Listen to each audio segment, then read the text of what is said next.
Hello বন্ধুরা, আজকে এই রেসিপিটি খুবই মজাদার। সন্ধ্যাবেলা চা বা কফির সাথে একদম জমে যাবে।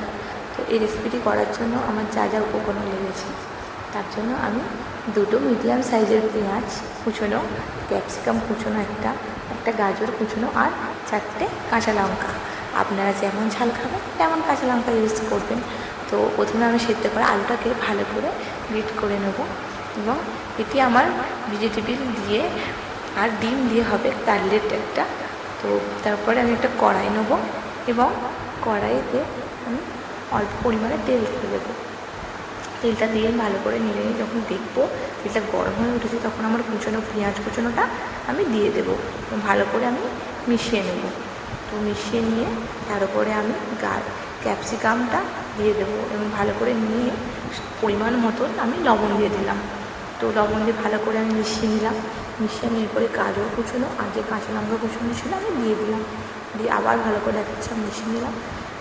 1 মিনিটের মতন হবে এবং একটু আমি অল্প পরিমাণে হলুদ গুঁড়ো দিলাম এবং আমার যে সেদ্ধ করা আলুটা সেটা দিয়ে ভালো করে আমি একসাথে মিশিয়ে নিয়েছি।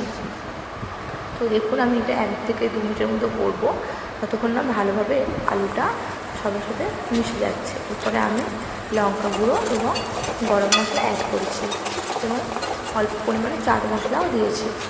তো এরপর আমি দেখুন হয়ে গেছে, এটাকে নামিয়ে নিয়েছি।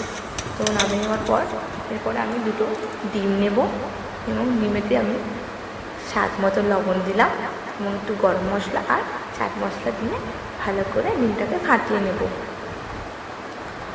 দেখুন ফাটিয়ে নিচ্ছে। ফাটিয়ে নেওয়ার পরে যে আমার পুরটা করা ছিল সেই পুরটাকে আমি ভালো করে হাতের সাহায্যে কাটলেটের মতন সাইজ করে নেব। তো দেখুন আমি করে নিচ্ছি এবং একে একে আমি প্রত্যেকটা এইভাবে সুন্দর করে আমি একটা শেপ দিয়ে আমি করে নেব, নিয়ে রেখে দেবো। তো বন্ধুরা কে কে এরকম মজাদার রেসিপি খেতে ভালোবাসে অবশ্যই কমেন্ট করবে। এবং আমার ব্রেড ক্রাম্বস ছিল, সেটা দিয়ে ভালো করে তাতে আমি ডুবিয়ে আবার ডিমেতে ডুবিয়ে ভালো করে এগুলো একটা একটা করে এভাবেই আমি করে নেব। দেখুন তো কীরকম করে আমি করছি, এটা এরকমভাবে করে নেবার পরে আমি এটা কিছুক্ষণের জন্য ফ্রিজে 20 মিনিটের জন্য ফ্রিজে আমি রেখে দিয়েছি। আমি 20 মিনিট পর ফ্রিজ থেকে বার করে আবার সেই কড়াইতে আমি তেল দিয়ে দেবো। তো আমি এটা সাদা তেল ইউজ করেছি, আপনারা পারলে সর্ষের তেল ইউজ করতে পারেন। তো আমি সাদা তেলে এবার একে একে একটা একটা করে এইভাবে ভেজে নেব।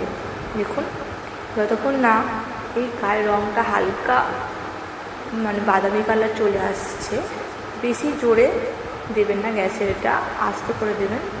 এবং দেখুন আমার হয়ে গেছে, আমি একে একে এইভাবে তুলে নেব। তো এটা কিন্তু চায়ের সাথে খেতে খুবই মজাদার, আপনারা বাড়িতে বানিয়ে দেখবেন এইভাবে। আর প্লিজ আমার চ্যানেলটাকে সাবস্ক্রাইব করুন, ফলো করুন।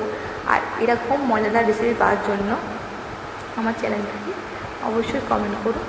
তো আপনারা খুব ভালো থাকবেন এবং আমার রেসিপিটি দেখার জন্য অবশ্যই আমার চ্যানেলটাকে সাবস্ক্রাইব করবেন।